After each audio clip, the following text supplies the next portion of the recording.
Selon les historiens, le concept de l'ambulance fut créé lors des croisades du 11e siècle. Les chevaliers de Saint-Jean transportaient alors les blessés des deux camps adverses vers des tentes où ils étaient soignés. Aujourd'hui, les techniciens ambulanciers et paramédicaux sont des chevaliers de la route qui poursuivent la tradition à bord d'ambulances hautement évoluées.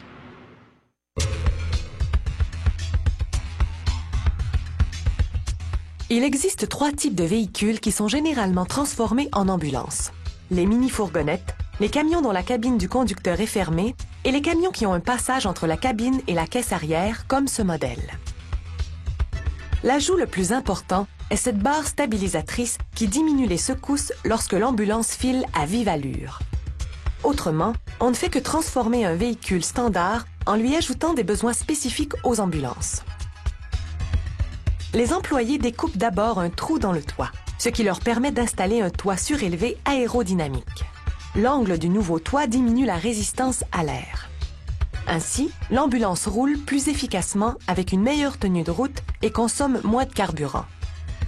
À l'intérieur, on installe des panneaux isolants en fibre de verre munis d'une surface de métal à l'épreuve du feu. Grâce à cet isolant, l'espace réservé aux patients demeure chaud en hiver et frais en été. Les employés fixent le toit avec un calfeutrage adhésif.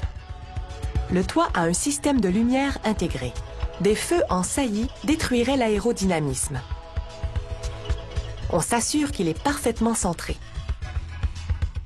De la colle est vaporisée à l'arrière d'une plaque de vinyle. Ce plancher très résistant à l'épreuve des bactéries est apposé sur un sous-plancher de contreplaqué. Ce sous-plancher est directement posé sur le plancher d'aluminium d'origine.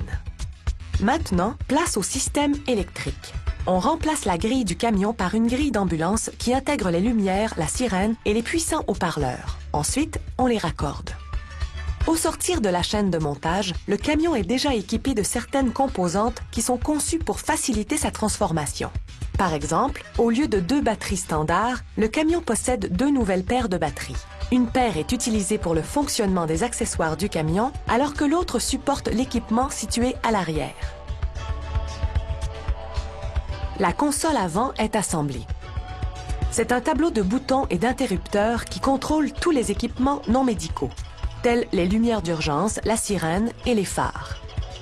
On y retrouve aussi les jauges permettant de surveiller les performances des systèmes et des batteries. Une fois assemblée, la console est placée dans le tableau de bord.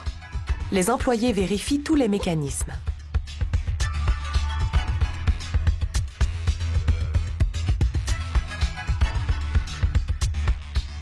Le système original de chauffage et d'air climatisé du camion ne suffit pas aux nouveaux besoins.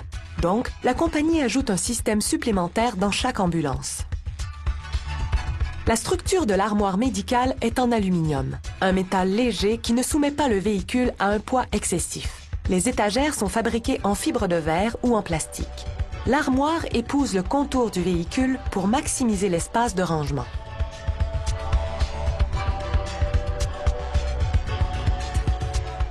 Après avoir installé la pompe à succion et le système d'oxygène, les électriciens passent les fils pour l'éclairage de l'armoire médicale.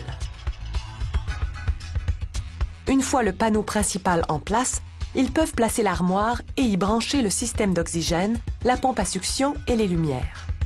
Le patient jouit d'un espace privé grâce à ce séparateur installé entre la cabine et la partie arrière. Un coussin de caoutchouc mousse recouvert de vinyle installé au plafond protège la tête des ambulanciers lors des secousses.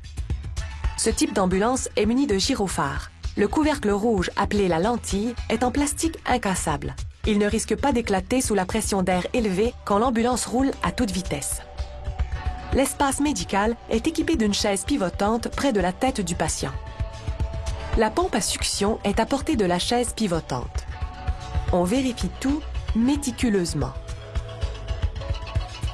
Un filet de sécurité installé près de la banquette à 3 places protège l'équipe au cas où le véhicule doit freiner brusquement.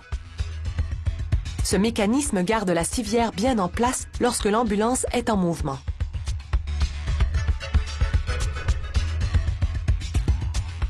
La civière est fixée à ses attaches, ce qui garde le patient complètement immobile jusqu'à son arrivée à l'hôpital.